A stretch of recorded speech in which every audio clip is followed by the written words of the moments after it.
Today we're heading on to the Ring of Kerry, but we're visiting a couple of spots that you may not know about.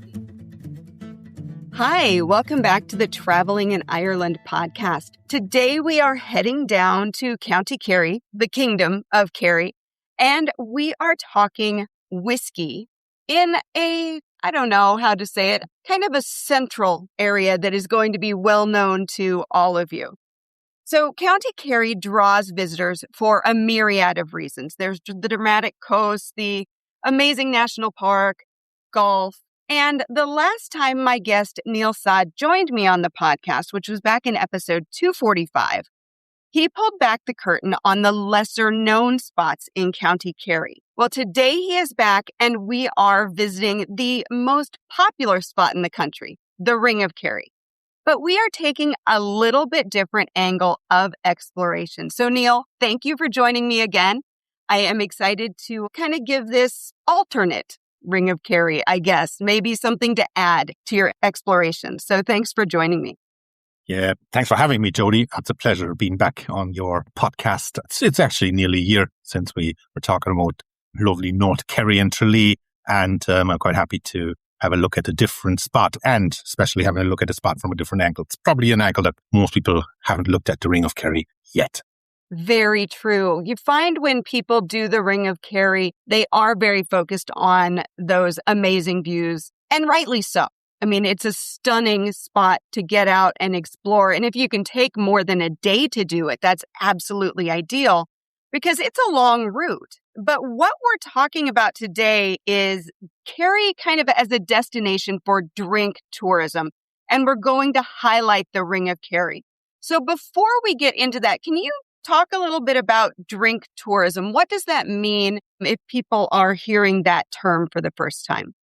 So, as probably people know, there is popular drinks in Ireland like the stout, which is basically, quite well known for a major brand, but also there is whiskey, which is a century-old drink here in Ireland, and there has been kind of a whiskey revival in Ireland in the past 15 years. So there's not anymore just the big Bushmills and Jamesons, etc., but there's loads of smaller craft distilleries that popped up in the last 10, 15 years all over Ireland, and Kerry, lucky for me, is one of the, I'd say like the hotspots for whiskey making and gin making as well in Ireland. And if you're visiting the area, I don't know about yourself, but I suppose it's the same when you go somewhere, you don't try the basic stuff, you try to find the local things really, food, drink, whatever it is. So if you're heading to Kerry, you can actually not just go into one of the local bars and have like an actual Kerry-made gin or Kerry-made whiskey, but you could actually go and visit those different production sites. You could go to actually the distillery and see how that particular gin or whiskey has been made. That's basically drinks tourism. So you can actually travel around a specific destination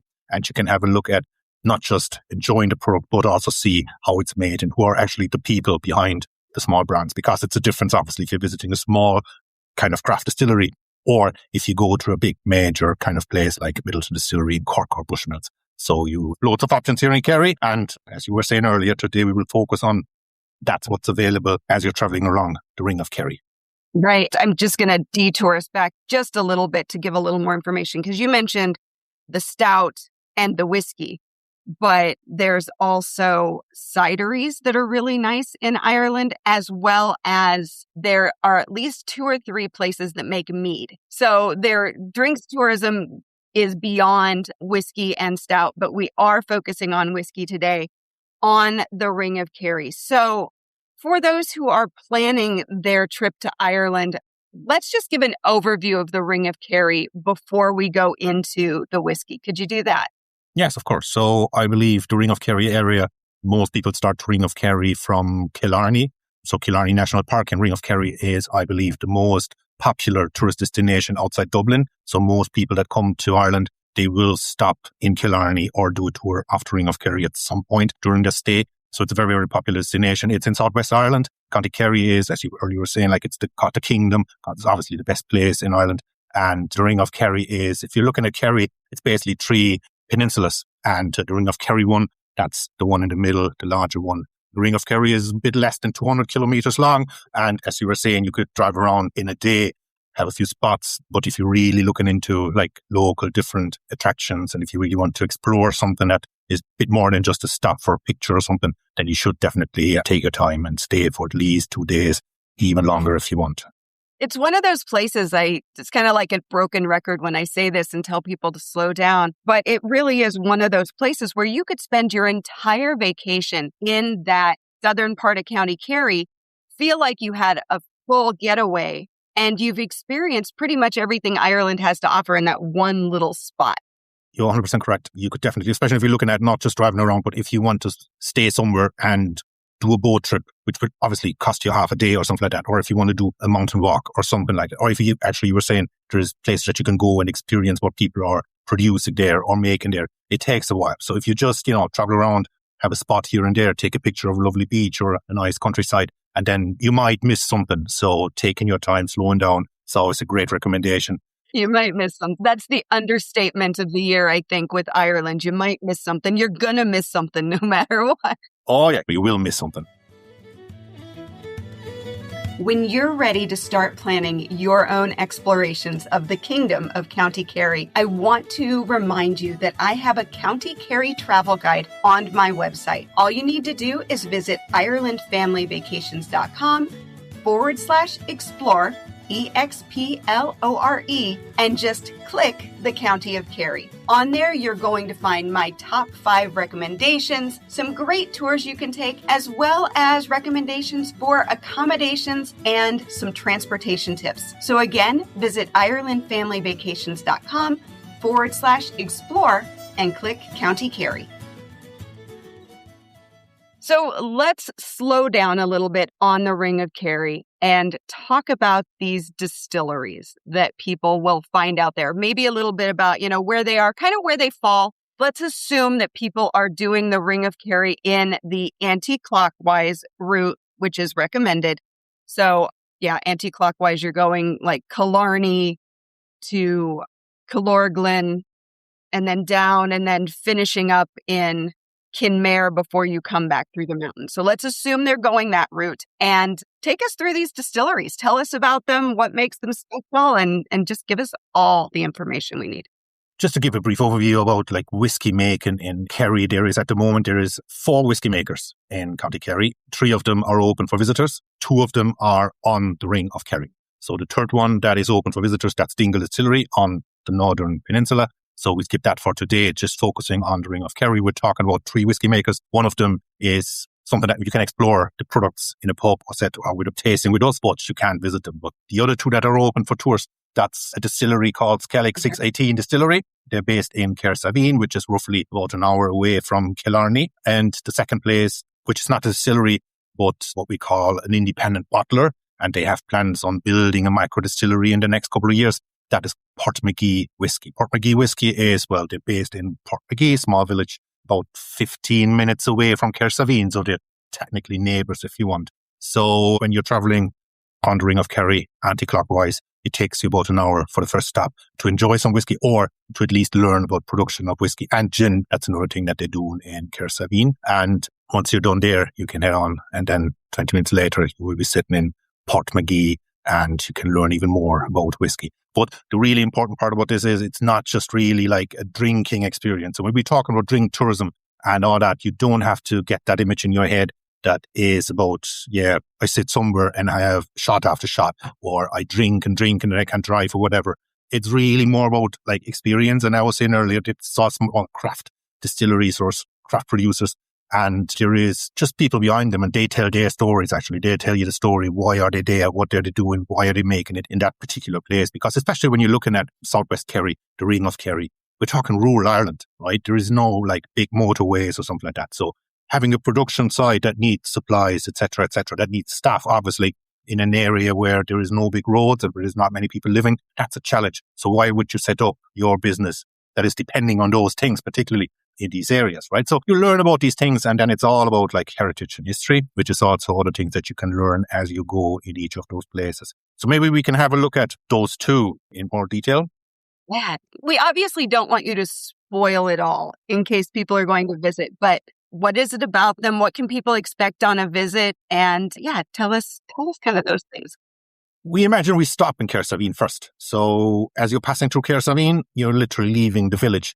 And then after a few hundred meters to the left-hand side, as you're leaving the village, there is a big kind of industrial building. Used to be a socks factory, actually, before it was abandoned. And in 2019, I believe, June O'Connell and her husband, they moved in with the idea, with the vision to build gin and whiskey distillery. And they set up the gin distillery first. That's what they're producing there at the moment. So they're making their Skellig gin. That's what it's called, because they named the distillery after the Skellig Islands that you will find probably 20, 30 minutes away from Cahersiveen.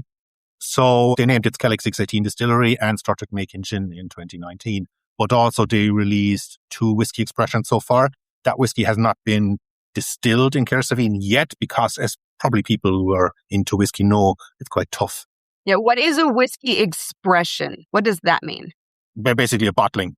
Okay, they've done some mixing to it, or? No, they have just 2 different types of whiskey if you want, right? So if you go into a shop, you see 2 different bottles made by the same brand. Literally, if you're looking at a beer, there might be a stout and there might be a lager, all the same brand, but literally 2 different beers. And this is very similar with whiskey, really. So they have 2 there, but they're not distilled on site yet, but the maturation happens. So if you probably know, for whiskey, it has to be aged in a wooden cask.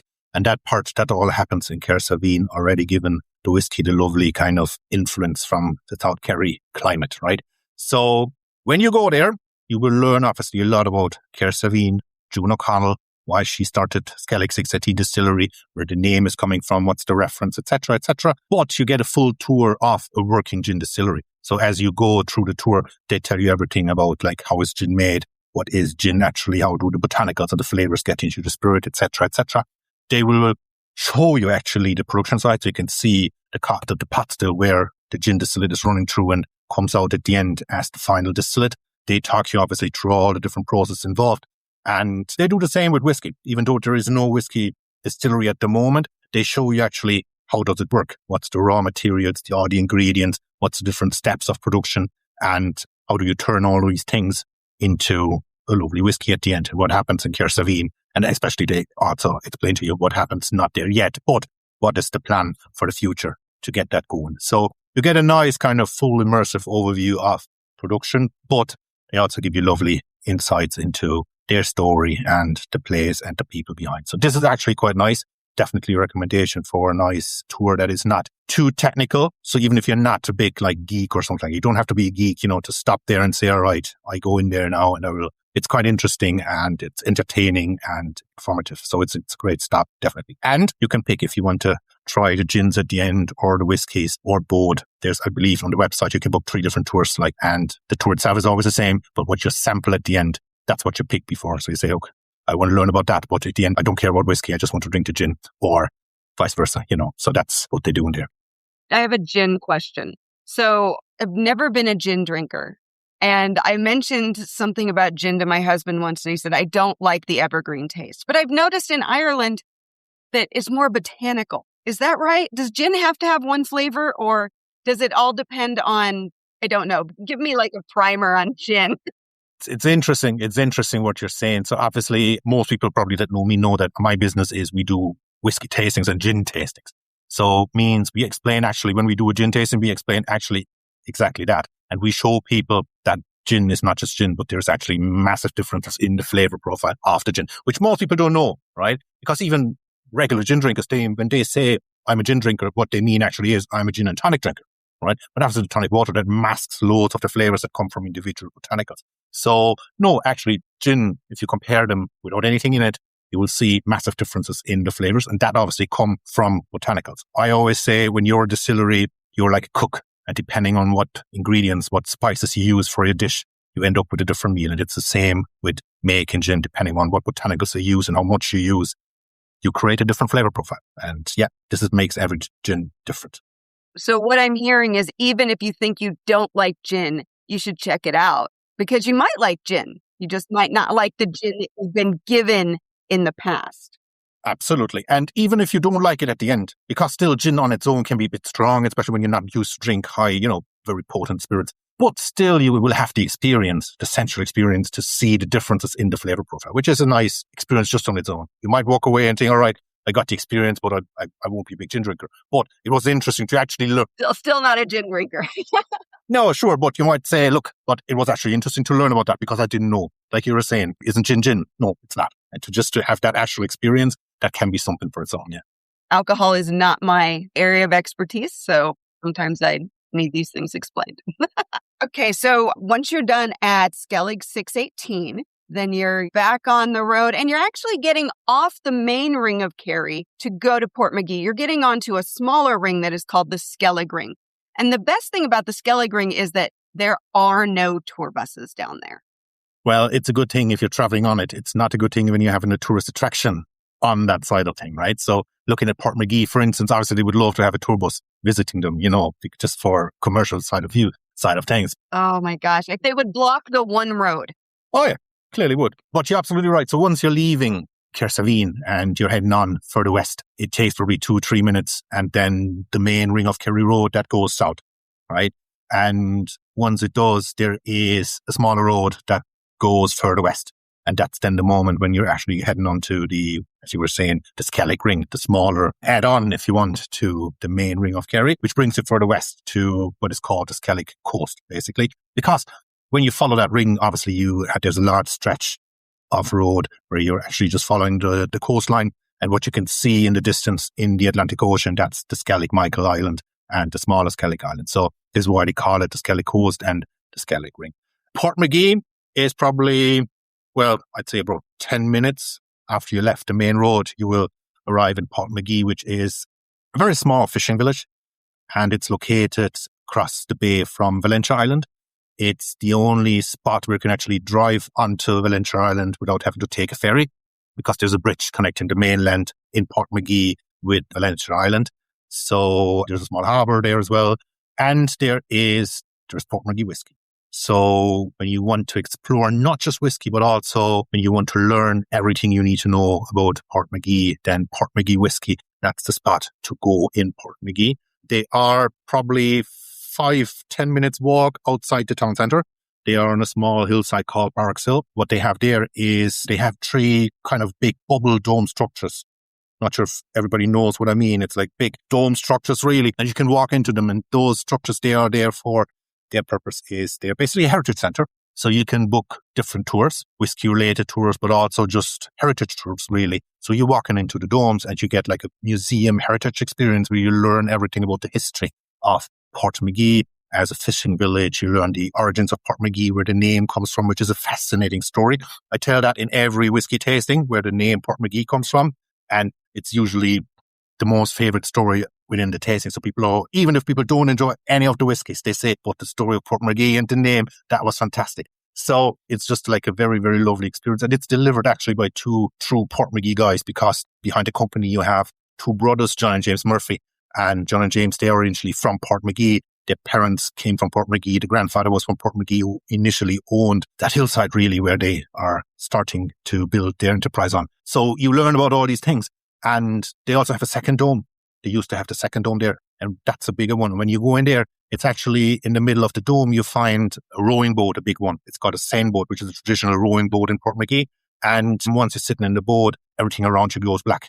And then suddenly the dome lights up, and it's basically you're sitting in the middle of a 3D cinema, and you're in the middle of the bay suddenly, and they tell you 3 different stories about, well, history and heritage in Portmagee. And the last one is actually you're back in the boat, you're back in Portmagee Bay, and it's Regatta Day, which is an important day in Portmagee every summer. And you have to row, you have to reach the bridge. Well, not literally, but you have to reach the bridge to win the regatta race. So you bring you actually through the race. This is part of a tour that's also for children, so there's no alcohol involved. So it's just a lovely, entertaining thing, I suppose, and a fantastic spot to bring the family. And then there's whiskey tasting. So if you want, on top of that, explore their whiskey range, then you can do a tasting. And if it's a larger group, that's then what the 3rd dome is for, that they just added actually this year, so you can see them moving forward.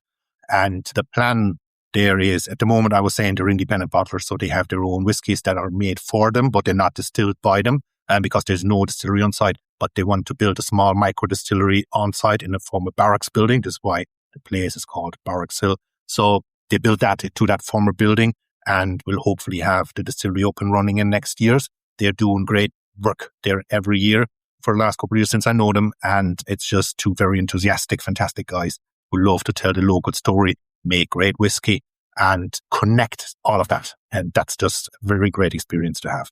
Now, is this the Spirit of the Sea experience, like that whole 3-dome area, the Spirit of the Sea experience? That's what it's called, yeah. Just in case people show up down there and they're like, I'm seeing this, but it's not called what I thought it was called. So that is the Spirit of the Sea experience. And Portmagee, like you said, is just almost just like one little line of buildings across from the harbor. That's it. It's not big. You can park and, walk across it in 3 minutes, but it's a beautiful area. And getting off that main Ring of Kerry and down into Portmagee, the moorings, great place to stay, great place to eat. So situate yourself there for a day or so. But as you're saying, it's a small place. It's very rural. When you leave in Portmagee heading for the west, there's nothing left. It's just like the coast and the Kerry cliffs. After 5-6 months, there's nothing left. There's just the coast and then there's the ocean. Fantastic, the cliffs, the Kerry cliffs, etc. So that's brilliant. But there's not much left in there. So this is literally a very small place. And to add something to that place, that was one of the ideas that those two guys, John and James, that they actually carrying in their heart. So they wanted to add something that attracts people. That people say, look, there's lovely, there's the harbour, there's the bridge to Valentia Island. But we want to make sure that people stay for a bit longer and that they experience and that they learn about their story and their history and the history of the place where they're from. So this is what it's all about. And whiskey, that's what they say. They make great whiskey. I can vouch for that. But what they're saying is the whiskey is it's the vessel that we use to transport the story to the people. I think that's a great way to put it. Oh, that's lovely. So those are the 2 distilleries that you can visit on the Ring of Kerry. But didn't you say there's another one that produces whiskey, but you can't visit it? You can get the whiskey in the pub. So what's the name of that one? So the company's called Wayward Irish Spirit, and the major brand of them is called the Liberator Whiskey. The Liberator is the nickname of the famous Daniel O'Connell, the 18th century, 19th century politician. And Daniel O'Connell is an ancestor of Maurice O'Connell, who is today the maker of the Liberator Whiskey and who lives on the old O'Connell family estate just outside Killarney. And that's also the place where he makes the whiskey. So he's what's called a whiskey bonder. So he's basically blending and bottling different whiskies and to create his own bespoke cust products. And you just can't go there and get the experience. He's not open for visitors, but it's definitely one to check out. Oh, clearly. It's a connoisseur's whiskey, but also quite accessible to people who are not regular whiskey drinkers because they have a nice, well-balanced, not too complicated, but still complex flavor profile. So it's good stuff if you're looking for a present to bring back home or something to just enjoy that is not just your odd sipping whiskey or something. Yeah. Yeah, that's a really, really nice whiskey. And I'm not a big whiskey drinker. I love to do whiskey tastings, but when I'm home, it's not something that I sit down and I'm like, oh, I want a whiskey. But I love to do whiskey tastings. And I actually did taste that one the last time I was in Kerry. And it was a beautiful, it was very smooth to me. It didn't bite me back. Yeah, I know what you mean. That's actually what people are. That's feedback we get quite regularly from people in the whiskey in the whiskey tastings, that they're saying, "Look, I'm not a big whiskey drinker, but this or that was actually quite appealing." And the Liberator one is usually one of them. So let's talk about your whiskey tasting experiences down there in Kerry, Neil. The last time you were on, we talked quite a little bit about this, but I know that since that time, which was by the time this episode comes out, is going to be just over a year since we talked the last time. And I know that you've made some expansions, you've done some new things, and it seems like business is good. Yeah, it's growing. So we're just wrapping up our second full business year, really. And so we were still focusing on, obviously, the main thing that we're doing is whiskey tastings, but gin tastings, that's another thing that we added, I think, quite really, really shortly before we actually recorded the first episode here. And yeah, we tried to expand in different areas. So what we do is actually, it's a mobile service. So we move around Kerry and bring the experience. I always used to say we bring the experience to where the guests are. So you don't have to worry about, oh yeah, he's based in whatever, but we're not going there. If you're going to Kerry, if you're staying in Killarney, if you're staying in Tralee, if you're staying in Kenmare, if you're staying in Dingle, you can just ask us and we will bring that experience to yourself. Working with different venues, so you still get a nice pub experience, because that's basically where we're doing the tastings in lovely local pubs in Dingle, Killarney, Tralee. So you have the pub experience, you have the full Kerry experience, because that's one of the big benefits, I suppose, of us Like we were talking about going to Skellig, and it's a great experience, and you learn about the production, etc. You learn about Portmagee and the history, and you can sample whiskies there. But obviously, when you're driving around and you have to get back to Kenmare, you have to get back to Killarney, driving and drinking is not like the recommended way to go, obviously. So if you want to skip that part, you can still go there and say, look, guys, I'm fine, because we will have a whiskey tasting later on. And the good thing is we bring all those different brands. That includes Dingle, that includes Morris, so those places that you probably can't visit, or that are based in an area where we are not going, then we can bring all those different brands to the one table and give you like 60 minutes, 70 minutes tasting experience through all those different things. And obviously, we talk about those different stories that I was just telling. So even if you say, look, Portmagee and Skellig, that's fine, right? But we don't have the time to do both of them because still we want to see other things, which is absolutely understandable. Then go to Portmagee or go to Skellig, and you will not miss out, because myself or my colleague will just give you the whole introduction into the brand, into the people, and why they're doing this and that. And I think it's just as good, probably even better than going to just one spot, because we bring the stories of all the makers together and give you that one full immersive experience. That's basically what we do, yeah. I love the fact that it's kind of that mobile thing. That I believe I had some people who were staying at Ballyseedy and they were interested, and I'm like, just contact him. I'm sure he'll come to you. Absolutely. I remember that group quite well. So they were getting in touch and they were staying in Ballyseedy Castle, which is just 10 minutes outside Tralee. And we arranged a tasting in town. And actually we did something quite cool with them, because they did not just want a tasting experience. They wanted also to explore a bit more about Tralee. So what I offered them, and that's another thing that we can do, bespoke things, obviously, because when we're mobile, we're flexible. We can just try to arrange something that actually is the best for your group. So what we did with them was we did a whiskey tasting in a local pub in Tralee. They enjoyed 2 whiskies. And after that, I brought them through the town centre. We had, I think, 2 stops, and I showed them nice, lovely buildings in Tralee. And we stopped in the Ash Hotel. And there we did a gin tasting, followed by a 3-course dinner at the Ash Hotel. So we had a nice 2.5-hour tasting, small town walk experience, followed by another tasting, and then had a nice evening with the food at the Ash Hotel, full evening in Tralee, and then they headed back to Ballyseedy. So it just shows you what's possible, and everybody had a great time, and it's just possible. That could be, anywhere.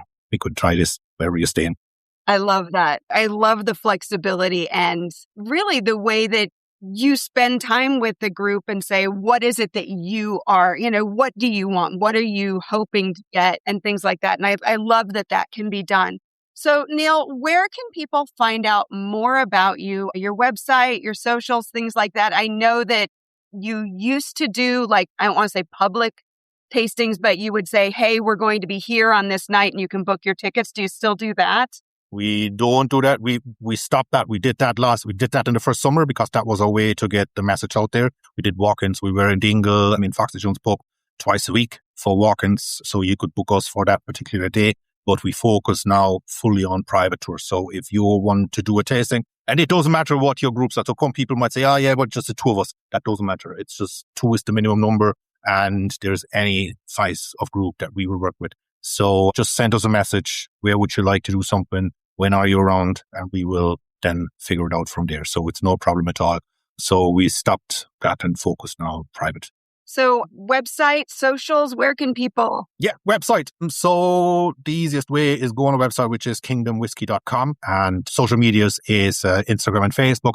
You'll find us with the handle at Kingdom Whiskey Kerry. That's what you have to look for. Perfect. So as a repeat guest on the podcast, you know that I always ask for your top 3 tips. And today I'd love to hear what your 3 top whiskey bars are in Kerry. And for people who don't know, pubs are different. There are different types of pubs with different focuses. There are music pubs, and there are beer pubs, and there are whiskey pubs, and there are literary pubs. So each pub almost has their own flavor, their own thing that they're really known for. So what are the 3 top pubs in Kerry for whiskey, in your opinion? So if you want to go to a pub and explore whiskey, Irish whiskey particularly, or Kerry whiskey maybe even, then the 3 ones that I would recommend is, and we're looking now probably at the 3 most popular towns where you would be more very likely staying. So If we're looking at Killarney, then there is literally 2 spots where you could actually go and get a great whiskey experience in terms of selection and recommendations, because that's another important thing. When you want to go to a bar, they have there's no point in the bar having 100 different bottles, but the person standing in front of you knows nothing about it. So actually the staff, the knowledge of the staff, that's very important. So atmosphere is another one, but the 3 top spots, and the one in Killarney that I would recommend is Pigs Lane. Pigs Lane is on College Street, so next to the probably a bit more well-known O'Donoghue pub. It's part of the Killarney Towers Hotel. So it's an underground bar, so you have to go downstairs a few steps there, and then you're entering underground bar, which is also great for cocktails, but they have a massive whiskey parlour in the back and a good few hundred bottles on display that you can all sample. And they have great staff there. And it's also the place where we usually go to bring people for whiskey tasting. So we have I'm not working with them, I'm not working for them, but we use the venue for our own tasting. So they let us in. And so it's a great way to have a tasting with us and then explore the rest of the cabinet if you want. So that's Killarney. Looking at my own hometown, Tralee, I'd say best spot to go for a whiskey and a good few recommendations and a chat about whiskey. That would be a pub called Bailey's Corner on Castle Street. So right in the town centre. They will have definitely the biggest selection here in town. It's walking distance from all the different hotels, etc., etc. And they also do live music multiple days a week. And so fantastic spot, nice atmosphere, also for sports, etc. So you can watch the Champions League or whatever you're into and have a few whiskies and explore a lovely range of different Irish whiskies and Kerry whiskies. So that's my second recommendation. And the third one, I thought about that for a while. And then I picked actually one because I thought for your podcast, it shouldn't be just the obvious things. It should be something special. So my third recommendation would be a pub called Falvey's in Killorglin, which has a very, very small pub, great whiskey selection. The owner, Katie, she is very knowledgeable about the stuff. So it's a great chat that you can have there. And it's definitely a spot where you will not find 100 tourists or people sitting around you. So that would be my probably secret hidden gem in terms of whiskey bar in Kerry. That's definitely an unexpected one, but Killorglin is such a lovely little village. And most people just kind of go by it. They look at the statue of the goat and continue on. No, it has so much more. It's a lovely spot for a stop. And in the evening, actually, they have good restaurants, they have good pubs, and this is another one. Especially with the pubs. I mean, you were saying that there's so many different pubs, and it always boggles the mind if you look at people where they actually going and they say, look, I hear that so often, where could we go now where we actually meet the locals? There is few spots in places like Dingle, Killarney, etc. But you stop in a place like Listowel, you stop in a spot like Killorglin, you go into any bar and you will get that kind of really local touch and actually probably have a proper conversation with someone who's from the place and not from a place that is just a few miles away from your own home. Great tips, Neil. Well, I want to thank you so much for joining me again, for sharing a little bit of extra on the Ring of Kerry for people to experience. And obviously, these top whiskey bars, I love the suggestions because like the Pig in Killarney, I don't think most people would even know about it. Probably not, no. But so worth it, Definitely. Thank you so, so much. I really appreciate your time today. No problem at all. Thanks for having me, Jody. Thank you so much.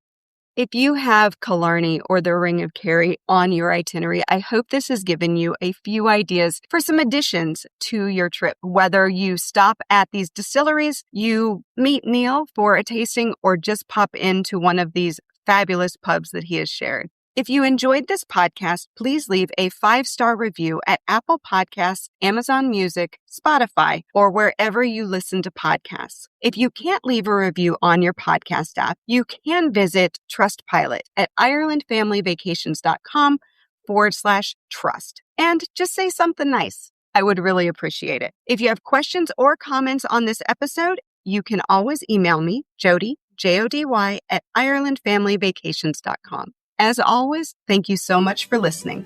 Until next time, Slán go fóill.